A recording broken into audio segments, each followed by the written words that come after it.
Halo semuanya, kembali lagi bersama saya Michael. Di video kali ini kita akan membahas altcoin gitu ya. Lalu kita juga akan membahas berita-berita terbaru juga nih di dalam cryptocurrency market. Mungkin kita langsung masuk aja ke dalam berita dan keadaan market crypto hari ini kali ya. Jadi kita nggak usah membuang waktu.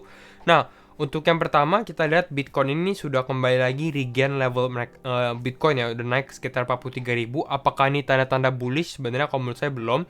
Nanti kita bahas sedikit di dalam technical Bitcoin juga gitu. Nah, ada beberapa altcoin yang naik juga. Kita lihat ada OMG Network, ada Quantum ya, ada Audio, ada VeChain gitu ya. Zilliqa juga lagi naik. Walaupun naiknya kurang terlalu ini ya, masih sekitar 12% dan rata-rata juga ini di bawah satu digit, di bawah 2 digit gitu ya kenaikannya. Kita lihat ada yang koreksi, apakah beberapa juga masih ada yang koreksi juga ya, jadi masih relatif bisa kita bilang sideways sebenarnya. Nah, kita kalau lihat juga dari Fear and Greed Index, kita masih di dalam zona extreme fear, jadi ini belum bisa dikatakan aman, walaupun kita bilang mungkin wah kuartal 4 bakal bullish, tapi ini masih orang-orang masih uncertainty-nya masih cukup tinggi juga untuk keadaan market crypto sekarang ya. Lalu kita lihat beberapa berita terbaru dulu. Yang pertama adalah tentang Visa. Jadi di sini adalah Visa bekerja sama dengan menggunakan blockchain juga untuk crypto payments. Nah, kita coba lihat lebih detail lagi. Nah, nanti dalam kerjasama Visa ini yang menggunakan blockchain, ini kita bisa lihat can connect multiple cryptocurrency, stablecoin, as well as central bank digital currency atau CBDC gitu. Jadi ini bisa dari beberapanya. Lalu kita lihat, nah mereka membuat apa nih? Mereka mau membuat yang namanya Universal Payment Channel atau UPC, UPC gitu ya. Nah, di sini biar apa? A blockchain interoperability hub connecting multiple blockchain networks and enabling transfer of digital asset from different protocols and wallets. Jadi mungkin nanti protokol-protokolnya bisa berbeda. Ada yang pakai Ethereum, ada yang pakai Binance, mungkin ada yang pakai Solana, ada yang wallet-walletnya atau dompet-dompetnya juga berbeda gitu. Contohnya nih, dia ada kasih contoh juga. Imagine splitting the check with your friends. Jadi kalau misalnya kita habis dari restoran, misalnya makan-makan gitu ya, lalu kita bagi bond. Nah, untuk bayarnya ada yang bisa bayar pakai CBDC atau Central Bank Digital Currency gitu ya. Ada yang juga yang pakai stablecoin seperti USDC. Mungkin ada yang juga nanti yang bisa pakai Cardano gitu. Ada. Jadi bisa kayak gitu ke depannya kalau menurut Visa seperti itu ya. Nah, sebenarnya Visa juga ada bekerja sama dulunya di 2020 ya, bekerja sama dengan siapa? Visa partner dengan blockchain firm yang namanya Circle. Nah, Circle dan Visa ini juga mengisu yang namanya USDC coin atau stable coin yang kita tahu dengan namanya tickernya USDC. Jadi ini adalah berita bagus pertama. Yang kedua adalah tentang Polygon Matic. Mungkin Polygon Matic memang secara price-nya kita bisa lihat dari sini mungkin ya, Matic price-nya cukup menurun ya. Tapi kalau misalnya kita lihat dari fundamentalnya, mereka ini masih cukup partnership-nya cukup besar juga. Maksudnya tetap growing dengan partnership mereka. Salah satunya adalah Switzerland National Postal Service to debut crypto stamp on Polygon. Jadi ini adalah cap surat sih, kop surat atau bukan kop surat ya, apa sih namanya, perangko gitu ya, stamp.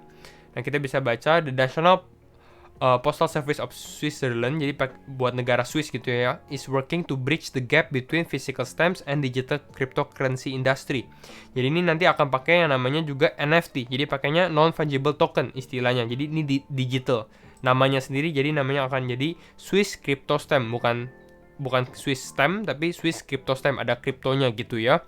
Nah, lalu ada juga nih yang bikin Bitcoin naik. Sebenarnya ini ada isu-isu yang dinamakan Bitcoin ETF. Nah, kita lihat dari sini, ini dari si Gensler sendiri, Gary Gensler, ketuanya Security Exchange Commission. Di sini dia bilang bahwa bisa aja terjadi atau dibuat yang namanya futures based Bitcoin ETFs. Jadi ini cukup bagus juga untuk cryptocurrency. Nah, kita kalau baca lagi lebih detail, sebenarnya di sini bilang SEC Chairman Gary Gensler reiterate his support Wednesday for narrow class of Bitcoin exchange traded funds. Jadi mungkin ini bisa dibuat untuk exchange traded fund. ETF sendiri itu apa? ETF itu seperti reksadana, tapi itu bisa ditradingkan di dalam bursa saham. Istilahnya seperti itu, untuk lebih gampangnya tuh dimengerti seperti itu ya.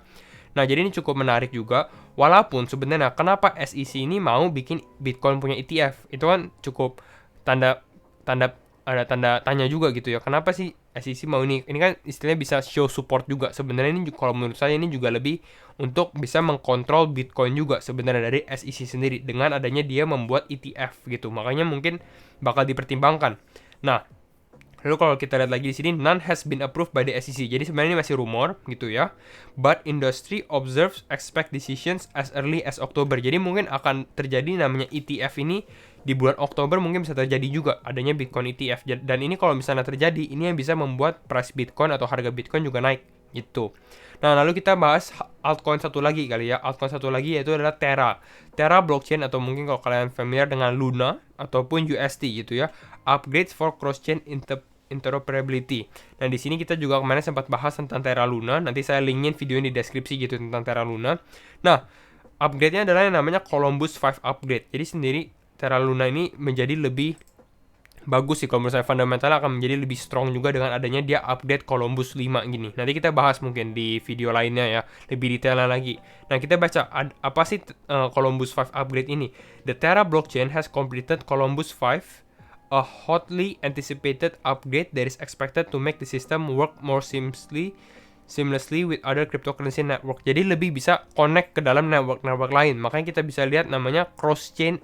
Jadi bisa beda chain. Contohnya bisa ke Cosmos, bisa ke Polkadot dan lain-lain. Jadi ini akan menjadi salah satu milestone penting sih untuk Terra Luna sendiri gitu. Bukan hanya itu doang, sebenarnya tuh adanya Columbus 5 upgrade ini bakal banyak aplikasi-aplikasi atau di apps itu yang bisa launching juga di dalam Terra Luna. Nanti mungkin kita bahas aplikasinya itu di video yang lain untuk Terra Luna sendiri. Jadi ini cukup bagus untuk Terra Luna, apalagi di bulan Oktober ya, cukup bullish. Nah, kita mungkin bahas sedikit tentang yang namanya Plan B ya. Di sini Plan B sempat membahas di bulan Juni ini, karena sekarang ini udah mendekati akhir bulan ya, 30 September. Nah, Plan B sendiri sudah ada bilang bahwa di bulan September sendiri dia ada forecast bahwa kira-kira harga Bitcoin itu closing di atas 43.000 gitu. Nah, kalau kita perhatikan di sini harga Bitcoin sekarang berapa? Harga Bitcoin pun sekarang itu di sekitar 43.100. Jadi masih cukup tepat nih. Nah, nanti candle akan closing atau monthly candle atau candle bulanan akan closing sekitar 9 jam lagi atau 10 jam. Jadi nanti kita lihat nih closingnya apakah di 43.000 atau enggak. Kalau misalnya closingnya di 43.000 juga, ini bisa kita pertanyakan juga nih, apakah yang Oktober, November, dan Desember akan benar? Karena sebelumnya dia Agustus benar 47.000, September mungkin dia bisa benar juga 43.000. Kalau benar, Oktober kita bisa ke 63.000. Kalau misalnya menurut forecastnya si Plan B lah, gitu ya.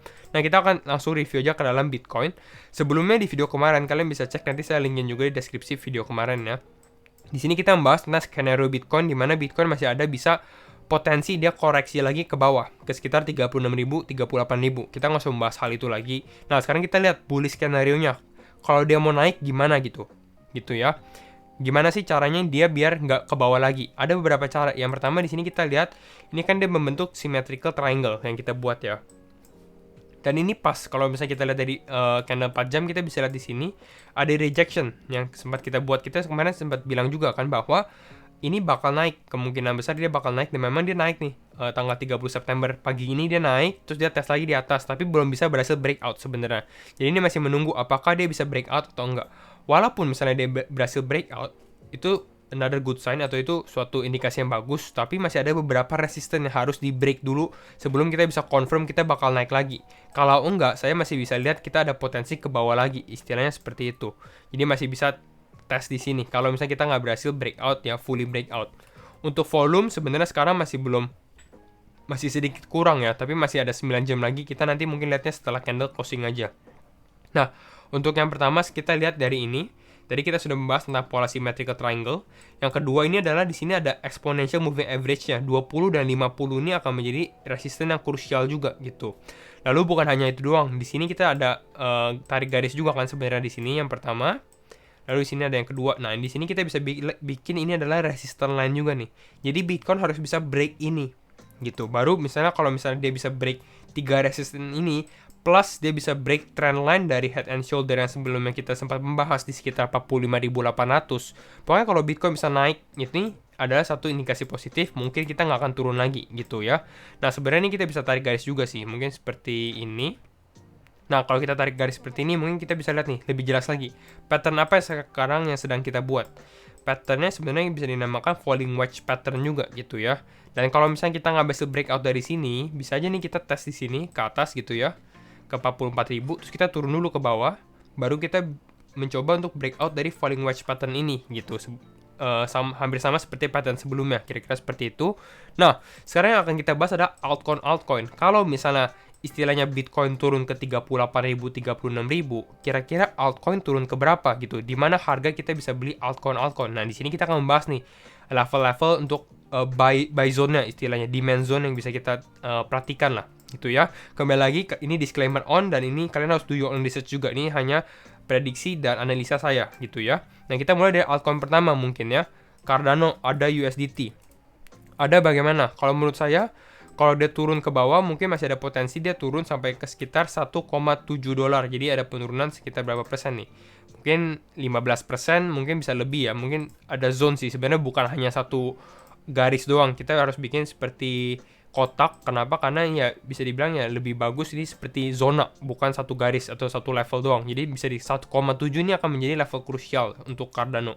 Ini persis di dalam zona resistannya dia juga kan, kita bisa lihat di sini menjadi zona resisten. Jadi kalau saya lihat kalau misalnya Cardano turun, ya ini akan menjadi zona yang bisa menahan atau menjadi level support Cardano untuk tertahan, untuk dia kembali naik lagi gitu ya. Ini untuk Cardano masih ada potensi. Kalau menurut saya dia belum bergerak walaupun smart contract-nya udah muncul gitu ya. Kalau kita lihat dari sini hampir sama, ini berarti 1,7 dolar ini sekitar di harga 26 ribuan.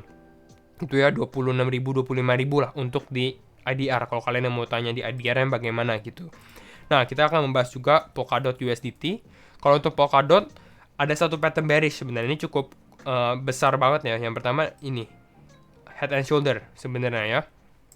Memang dia terbentuk head and shoulder, tapi kalau saya lihat sendiri kalau misal quarter 4 kita mau bullish, ini sedikit kemungkinan besar sih nggak akan terjadi. Tapi memang masih ada potensi dia terjadi.